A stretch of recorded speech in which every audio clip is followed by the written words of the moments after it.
Bent 2 kart per mėnesį vykstu į Baltarusiją aplankyti Gardine gyvenančio tėvo. Baltarusiai pasienyje yra mane apklausę. Klausė, kodėl keliauju į Baltarusiją, ar pažįstu Lietuvos pareigūnų. Atsakiau, kad taip, pažįstu.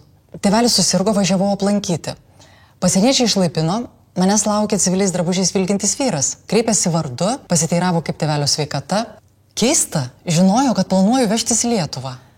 Užsiminė, kad pažįsta gydytojų, kurie galėtų padėti tėveliui. Paprašė mano pagalbos. Liepė į mano baltarusišką telefoną įsivesti jo numerį ir kitą kartą, kai atvyksiu, susisiekti, papasakoti apie padėtį Lietuvos pasienyje. Nurodė neskambinti iš Lietuvos. Bandžiau atsisakyti. Tada jis pasakė, kad tėveliui gali nepavykti išvažiuoti iš Baltarusijos, o man įvažiuoti. Įsigandau, įsivedžiau jo numerį.